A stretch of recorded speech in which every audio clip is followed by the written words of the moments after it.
سالبت اما دەکارەکان شیت کردو بۆ جەژن چۆن خۆتان ئامادە کردووە؟ سڵاو لێوەش هەرۆ بزانم جەژنە جیاوازە ئێمە وەکو مسلمان دوو جەژنمان هەیە جەژنی ڕەمەزان هیلاکیشی پێوە دیارە دوایی ئەبێتە جەژن و خۆشی جەژنی قوربانیش قوربانیکردنە یعنی قوربانیدانە بە خۆت اینجا ئەو جەژنە ئەبێت و بۆنێکی ئاینی جوان و ئەبێ قوربانی بۆ بیت و ئۆکێ اینجا بۆ وەکو ئامادەکاریش هەموو جەژنێک پێویستی بە ئامادەکاری ئەگەر کۆمەڵێک ڕێسا و یاسای دینی هەیە ئەبێ ئامادەکاری بۆ بکەی ئەم جەژنەش بە دەرنیە لەو ئامادەکاریانە جەژنێکی پیرۆزە جەژنێکی خۆشە و جەژنێکی پڕ لە قوربانیە هەر لە قوربانیکردنەوە ینی سەربڕینی ئاژەڵ و ئەوە ئەوانەوە دەست پێ ئەکات تا ئاخری وە گەورەترین شاعری ئەم جەژنە ئەوەیە کە حاجیانمان نەچنە ماڵی خوا و مزاو پاڕانەوەکەن و جوانترین جەژنەکە پاگە بیتەوە دا ئەماڕێ لە کۆمەڵێک گوناه و تاوان کە قوربانی بە خۆدەیی کە وازدە و شتانەی پێشوت بێنی یان ڕوو بکەیتەوە نوێبوونەوەیکی تر لە دینەوە. باشە ئامادەکاریەکانی ئێوە بۆ جەژن چی هەر لە قەیسێکەوە بگرێتەوە کۆجرۆبارێک؟ وەڵاهی خۆی زیاتر لە تەمەنی مناڵیە تۆزێک ئامادەکاری جلوبەرگ و ئەوواکەیت لە گەورەبوونا تۆزێک گوێ نایەتێ بەڵام هەر ئەکرێ زۆر تاکەم بەڵام بەداخە وەزعەکەش تۆزێک وەزعی کوردستان تۆزێکەوە نییە زۆر ئامادەکاری ئەوە بکرێت بەڵام بە ئەم ئامادەکاری هەر ئەکرێت لە ڕووی خواردنەوە ئەوە کورد بە خواردن و ئەوە نیە قەیسی و گۆشت و هینەکە بە ناوبانگە الحەمدولیلا جەژنی قوربان بالضبط جەژنی قوربان گەرم و گوڕترە لە جەژنەکانی کە چونکە قوربانی زۆرە گۆشت زۆر تەوزیع ئەکرێ یان قوربانی ئەکرێ گۆشت بەسەر ماڵە هەژارەکانە هەمووی بەبێ جیاوازی ئەوە ئەکرێ و جەژنێکی زۆر جیاوازە یعنی بەلای منەوە ستێپێک لە ڕەمەزان تێرترە بۆ چکە قوربانی ئەکرێ ئەوە تۆزێک ماڵە هەژارەکان جیاوازتر جەژنەکەن. باشە ئەوەندەی کە گەڕای بە بازاڕە ئەم جەژنە چۆنە ئایا نەبوونی مەعاش کاریگەری هەبووە لەسەر قەرباڵقی بازاڕ؟ وەڵاهی بەشی خۆی کاریگەری هەیە بەڵام ئەوەی کە خۆمان ئێمە کۆمەڵایەتین ینی میلەتی کورد میلەتێکی کۆمەڵایەتیە زیاتر مسلمانیشە لەخوا بە زیابێ ئەم مسلمان بوون و کۆمەڵایەتی بوونەوەی کردو ئەم گەرم و گوڕێ هەر پێوە دیاربێ ئەگەر بەشێکی کەمیشی پاشەکەوت کرد بێ لەم جەژنەیە هەوڵەیەت ینی سەرفی کابووی جەژنەکەی بە گەرم و گوڕی بکە ینی ئەو شاعیرە دینیە جێبەجێ بکە الحەمدولیلا باشە تا ڕادەیەک زۆر باش لێوەش پیرۆز بێ و بەخێر بێن سەر چاوم بژێت.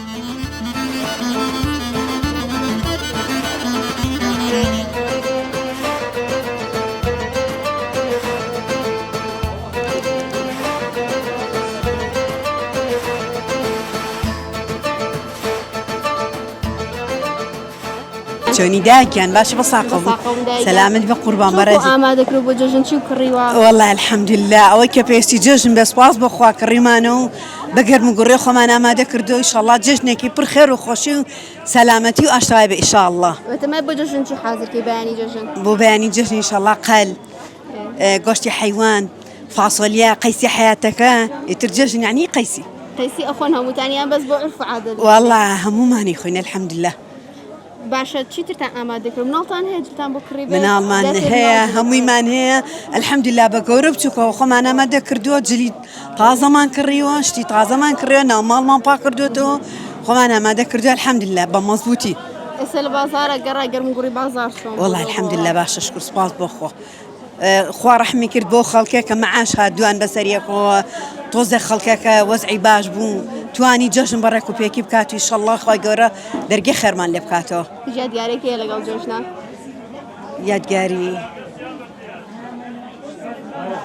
یادگاری مناڵی زۆر خۆش بوو کە ئەڕۆشتین ئەوکو ئێستا نەبوو جۆلانەکان کورسیەکان هەر زۆر خۆش بوو ئەو کاتە ئێستا نازانم جەژنانی باشیشم کۆ کردەوە باوکم بە ڕەحمەت بێ یاخوا لەگەڵ مردیەوە هەموو جەژنێ 10,000 یاینەوە مانەزانی هەموو دنیامانەیەتێ ئی باوک لە یەم کەس خۆشترە.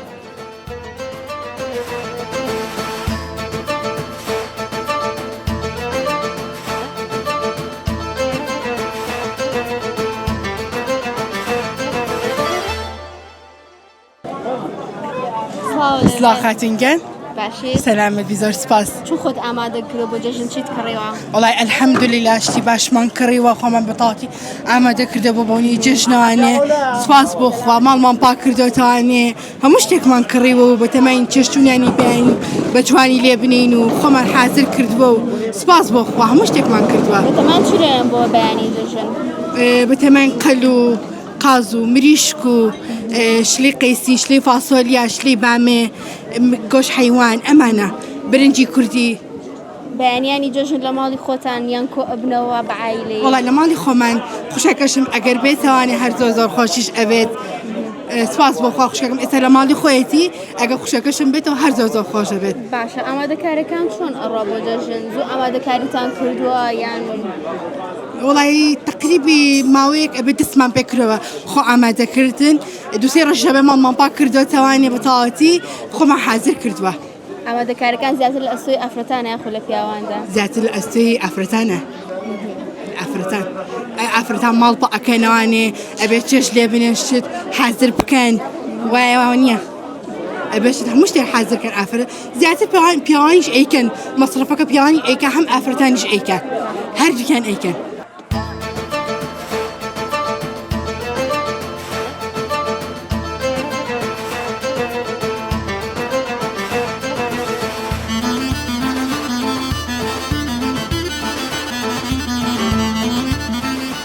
چۆنی دایکیان باشی بەساقە چۆنی باشی شکر سەلامەت بیا بە قوربانە ببیا ئێستا بازاشتی جەژن بکڕی چی واللهی ئێستا دوو ڕۆژ لەمەوە پێش کڕیمە شتی وت عارفەیە هاتم بۆ خورمە بۆ خورما ئەیچی کڕیوە پێداویستی جەژن بەتەمان جەژن چی لێ بنێن دایانی جەژن واللهی خۆی تر عادەتە فاسۆلیایە قەیسیە من حەزم لێتی فاسۆلیا و قەیسی و مریشک و برنجەوەیت لێنیت اینجا ئەمە چکرێتەوە ئەمە چەرەسە و ئەمە نقڕی نەوعانە حەبێ داینی بیڕازێنیتەوە لەسەر مێز و نقڕی ماڵەوە جیا و نقڕی دەریشەوە جیایە بەڵێ باشە ئەی بازار چۆن بوو شتەکان نرخیان چۆن بوو سعرەکان چۆن بوون وەڵای تر چکرێت بە 10,000 کیلۆی هەیە بە 14 هەیە بە 12 لەگە زروفی ئێستا خەڵکە باشە و سعرانە باشە خراپ نییە بەس زۆر گۆشتی سەسام کەی بە 25 زۆر گرانە ئارە بەڵام لەگەڵ ماڵ پاکردنەوەیە ماڵپاکردنەوە حەزرەکە ماڵ پاکردن وڵایی حدوو هەفتە لەمە پێشێتە ماڵ پاکراوەدەوە ئێمە دایمە هەر ماڵمان پاکە مناڵی وردمان نییە دوو کچیوەتی تۆم هەیە دایمە عەدەل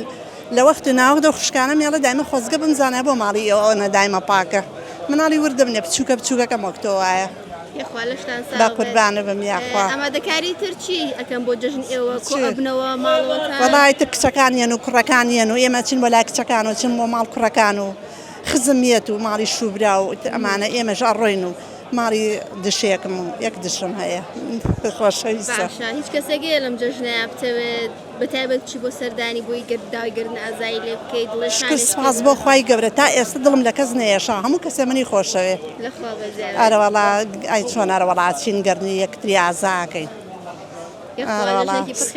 بە قوربانە بم یاخوا ئیتر کچن هەر دوو ڕۆژ جارێ کچەکانیانەوە دوو ڕۆژ جار ئێستا خۆم لێرەم کچەکان لە ماڵ خۆمانن بەخوا دوێ نێوارش لەوێ بوون ئەمان هاتم بۆ بازار وەڵای تر ئەرە بەڵا جاری وایە کۆبنەوە جاری وایە ئەڵدا حەزەکەین لە ماڵی خۆمان جەژنکەین ئەرە وەڵا بە قوربان بە ساقە بم یاخوا خۆچاکی بۆ کابرا نەمرێ یاخوا ئەرە وەڵا جەژن ئەمە نەخۆشە ئەمە نەخۆشە من زۆرم پێ خۆشە جارێ بەیانیەکەی کاڵێ ئەڵڵاهو ئەکبەر ئەڵڵاهو ئەکبەر وازانمە و دەقەیە لە دایکە بم تازە لە دایکە بم ئەمەم پێ خۆشە هەیە بۆن و بەرامە بەخوای تر هەموو نەوعێهینم کڕیوە ئەم دارعود و شتەکان لە هەر هەموو نەوعەکەیم کڕیوە یەک عەلاگەم کڕیوە بەیانان کە زوو هەڵەسم جارێ حەوشەکە پڕەکەم لە بۆن خۆتە گۆڕی و بەیانی جەژن وەڵایی ئەگەر میوانمان بێ نەوەڵا ئەگەر میوانیشمان بێ فریاکەمە جلی کوردیەکەمە بەرەمەرە وەڵاک کچەکان خۆیانە گۆڕن جلی کوردیەکەنە بەریان بۆ ماڵی کچەکان و کوڕەکان و خزم و هەمووی ئامۆزاکانم و هەمویان جلی کوردیەکەینە بەرمانە ڕۆین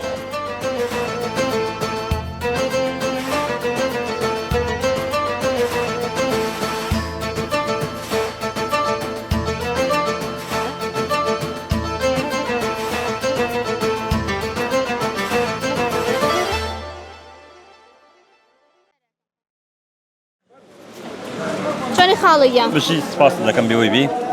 چۆن خۆت حازر کرد بۆ جەژن چیت وڵای کردووە؟ عادەتەن وەکو جاران لەگەڵ ئەو خەڵکە خۆمان حازر کردەوەی تر لە 4 ساعتە و نوقڵە و پشتە و برنج و کۆمەڵش ئەگەر نەمابێ مابێت قەی ناکە باشە جیازی چیە لە سەردەمی کۆم پێشتر لەگەڵ ئێستا لە جەژنەکانە و ئامادەکاری جیازی زۆر زۆرە جاران بەس دایک و باوکان و ئەوان کۆمەڵەشی ئاعتیادیان نەکری و پێشی ڕازی بووین بەزیستەوە نەماوە زەمان گۆڕاوە شت گۆڕاوە شتی جوان هاتووە شی تازە هاتووە پێویستە ئێمەش لەگەڵ زەمانەکە بڕۆین لەگەڵ نابڕین شتەکان تازە بکەین و تازە کرد ماڵۆ داواکاریان زۆر بۆم جەژنە بەڵێ ئەی گۆشت بێنە ئەی مریش بێنە ئەی چارەسات بێنە ئەوە بێنە الحەمدوللا شکر زۆربیانمان کردیوە لە خەڵ بەزیابێ بێ لە خوا بەزیابێ ئێستا بەتەمای چی بکرێن وەڵی هاتم سەیری کەم چارەساتم کرد زۆر جوانە تاقیم کردوانە ئیتر تاس بێنێ ئینشەڵا ئەگەر نوقسانی بێ سعرەکان چۆنە لەگەڵ باشە ئەم وەزعی ئێستای خەڵکە وڵی خراب نییە بەس بەعام باش نییە بەس چار نیت مەجبوریش ئەی سعری چکلێت و ئەو بابەتانەی کە زۆر پێویستە بۆ جەژن ئەوان چۆن ئەو چکلێتە خۆشەکان گرانی وڵا پێم وایە بام کەسی ناکرێت بەڵام باشیشە ئیتر بە جۆرەی خۆت ئەبێ ئێشەکانی بۆ بیکڕ و پێی بکەیت ئەجلی کردو بە جەژن بەڵێ جلی کوردیشم کردو عینە پانتۆڵیشم کردو یاخوا پیرۆز بێت لەگەڵ نانی جەژنا چۆنن چی ئامادە ئەکەن لەکرێ کۆ بنەوە تەمەنەوە قەیسەکەی هەرتیایە پێم وایە ئەوەنی کەشان حەجیان لە پاسۆریە ئەویشە مۆداناوە برنج و گۆشت و دەفع بەجایە مشتێکیە بەدەر لە جەژن قەیسی ئەخۆن یان لەژنان قەیسی بەڵێ من و مناڵەکان خۆمێت بەس مناڵەکانی تر بەعام نایخۆنەوە یاخوا لەشتان ساغ بێ ئینشەڵا جەژنەکەتان بەخۆشی تێپەڕێنێ ئینشەڵا بەئیزنی خوا بۆ هەموو لای ئینشەڵا خوای بکێ بەخێر و بەرەکەت بۆ هەموو لای